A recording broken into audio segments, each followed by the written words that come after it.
ഞാനിന്ന് ഒരു വർഷം കൂടിയാണ് ഞാൻ ഇതിനകത്തോട്ട് വരുന്നത്, ക്യാമറ അഭിമുഖീകരിക്കുന്നത്.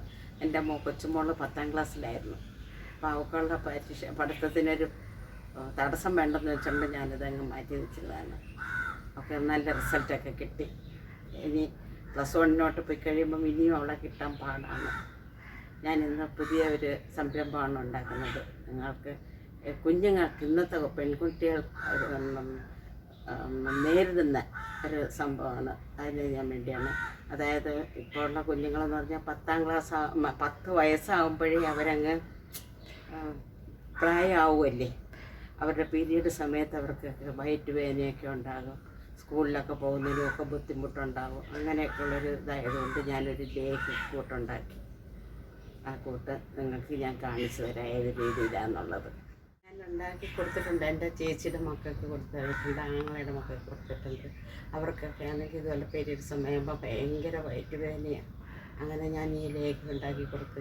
ഇപ്പോൾ എൻ്റെ ആങ്ങളയുടെ മോൾ ഇതുപോലെ ഇപ്പോൾ പ്രസവിച്ചിരുന്നു. അവർക്ക് ഭയങ്കര ഗ്യാസിൻ്റെ ശല്യമായിരുന്നു. പല മരുന്നും കഴിച്ചിട്ട് കുറവില്ല. ഞാനിത് അവർക്ക് ഉണ്ടാക്കി കൊടുത്തപ്പോൾ അവൾ നല്ല ഇതാണ് പറഞ്ഞത്. അവർക്ക് നല്ല വ്യത്യാസമുണ്ട്. അത് ഇനിയിപ്പോൾ വേണ്ട എൻ്റെ ചേച്ചിയുടെ മക്കൾ 2 പെൺമക്കളാണ്. അവർക്ക് ഇതുപോലെ ഈ സമയത്തൊക്കെ ഇങ്ങനെയൊക്കെ ഉള്ളത് ഉണ്ടാക്കാനുണ്ടെന്ന് പറഞ്ഞാൽ ആ ലേഖ്യം ഒന്നും ഉണ്ടാക്കി തരാം അമ്മമാരും പറഞ്ഞുകൊണ്ട് മക്കൾ വിളിച്ചു. അതുകൊണ്ട് ഞാൻ എന്നായത് നിങ്ങൾക്കും കൂടെ പരിചയപ്പെടുത്തി തരാം. നിങ്ങളുടെ മക്കൾക്ക് ഇതുപോലെ നിങ്ങൾ ഉണ്ടാക്കി കൊടുക്കണം. നല്ലൊരു ലേഖ്യക്കൂട്ടാണ്.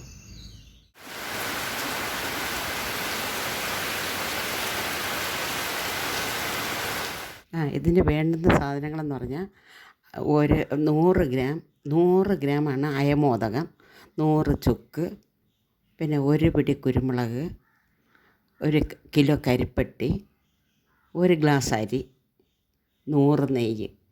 ഇത് ഇത്രയുമാണ് ഇതിന് വേണ്ടുന്നത്. ഈ അയമോദകം എന്ന് പറയുന്നത് നല്ലതുപോലെ കഴുകി എടുക്കണം. കഴുകി അരിച്ചെടുത്തിട്ട് അതിനെ ഊറ്റിയെടുത്തിട്ട് അത് മൂപ്പിച്ചെടുക്കണം. നമ്മൾ മൂപ്പിച്ചെടുക്കുമ്പോൾ തന്നെ കടുക് പൊട്ടുന്ന കണക്കുള്ള സൗണ്ട് കേൾക്കും. അത് മൂത്ത് കഴിഞ്ഞ് മാറ്റിയിട്ട് പിന്നെ കുരുമുളക്, ചുക്ക് ചതച്ച് പൊടിച്ചെടുക്കണം. ഇതെല്ലാം ഒരുമിച്ച് പൊടിച്ചെടുക്കുകയാണ് ചെയ്യുന്നത്. അരി പൊടിച്ചരിച്ചെടുക്കും. ഈ കാച്ചരക്കെന്ന് പറയുന്നത് ഇതിനെ നൈമോദകത്തിനെയാണ് പറയുന്നത്. അപ്പോൾ ഇത് ഇത്രയും കൂടെ പൊടിച്ചെടുത്തിട്ട് കരിപ്പട്ടി അരിച്ചെടുത്ത് ആ അരിച്ചെടുത്തതിനകത്തോട്ട് ഒഴിച്ച് ഈ പൊടിയെല്ലാം കൂടെ ചേർത്ത് മിക്സ് ചെയ്ത് നമ്മൾ പാചകം ചെയ്ത് എടുക്കുകയാണ് ചെയ്യുന്നത്. ഇത് വെള്ളം കുറുകി വരുന്നതനുസരിച്ച് നമ്മൾ നെയ്യ് ഒഴിച്ചെടുക്കണം അതിനകത്ത്. അപ്പം കുറുകി വരുമ്പോഴത്തേക്ക് നമ്മൾ ആ നെയ്യ് അതിനകത്തങ്ങ് ആകുമ്പോഴത്തേക്ക് ഒരു നല്ലൊരു ലേഹ്യം പോലെ ആവും. ഇത് നമ്മൾ ഉപയോഗിച്ച് കഴിഞ്ഞാൽ ഇത് എല്ലാം നല്ലതുപോലെ ആറിയതിന് ശേഷം കുപ്പിക്കകത്താണ്, അതായത് കുപ്പി എന്ന് പറഞ്ഞാൽ അത് പൊട്ടുന്ന ഹോർലിക്സിൻ്റെ കുപ്പി ഉണ്ടല്ലോ, അതിനകത്ത് വേണം ഇത് ഇട്ട് വയ്ക്കാൻ. വിയർപ്പോ ആവിയോ ഒന്നും തങ്ങാൻ പാടില്ല. നല്ലതുപോലെ ആറിയതിന് ശേഷം വേണം അത് ഇട്ട് വയ്ക്കാൻ. ഒരു 3-4 ദിവസത്തേക്ക് നമുക്കത് വെളിയിൽ വെച്ച് തന്നെ വേണമെങ്കിൽ കഴിക്കാം. ഇല്ലെന്നുണ്ടെങ്കിൽ ഫ്രിഡ്ജിൽ വെച്ച് നിന്നിട്ട് ഓരോ സ്പൂണ് എന്നും രാവിലെയും വൈകിട്ടും, ആഹാരത്തിന് മുമ്പും ആഹാരത്തിന് ശേഷം, രാവിലെയും വൈകിട്ടും ഇത് ഓരോ സ്പൂൺ വീതം കഴിച്ചാൽ മതി. 1 മാസം കഴിക്കുമ്പോൾ തന്നെ അതിന് വ്യത്യാസം വരും. പിന്നെ നമുക്ക് കുഞ്ഞുങ്ങൾക്ക് ഈ ഒരു വയറ്റ് വേദന ഉണ്ടാകത്തില്ല. കുറേ നാളത്തേക്ക് ഒരു ബുദ്ധിമുട്ടും ഉണ്ടാകത്തില്ല. ഗ്യാസിൻ്റെ ഒരു ശല്യം ഉണ്ടാകത്തില്ല.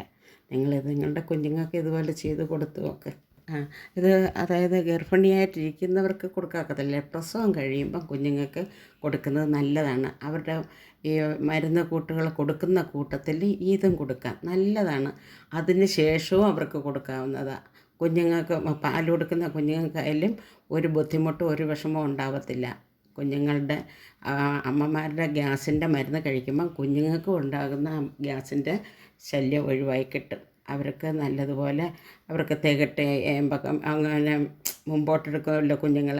അങ്ങനെയുള്ള ഒരു ബുദ്ധിമുട്ടും ഒന്നും ഉണ്ടാകത്തില്ല അമ്മമാർ കഴിച്ചിട്ട് ആ പാൽ കൊടുക്കുന്നതിന്. അതുകൊണ്ട് നിങ്ങളെല്ലാവരും ഇത് ശ്രദ്ധിക്കുക. ഇത് നിങ്ങളുടെ കുഞ്ഞുങ്ങൾക്ക് ഇതുപോലെ കൊടുക്കുക. കോളേജിലും പഠിക്കാനും ഒക്കെ പോകുന്ന പിള്ളേരും ഉണ്ടല്ലോ, അവർക്കൊക്കെ മക്കൾക്കൊക്കെ കൊടുക്കുക. ഇത് എല്ലാവരും ഇത് നല്ലതാണ്. പ്രായമായവർക്ക് നല്ലതാണ്. ഷുഗർ ഇല്ലാത്തവർക്കാണെങ്കിൽ കുഴപ്പമില്ല കേട്ടോ. ഷുഗർ ഉള്ളവർക്കൊന്നും ബുദ്ധിമുട്ടുണ്ട്. അല്ലാതുള്ളവർക്കും കഴിക്കാവുന്നതാണ്. നല്ലതാണ്. നിങ്ങളെല്ലാവരും ഇത് പരീക്ഷിച്ച് നോക്കുക. എന്നിട്ട് കമൻ്റ് ഇടുക. നിങ്ങളുടെ ഓരോരുത്തരുടെയും പ്രോത്സാഹനം എനിക്ക് ആവശ്യമാണ്.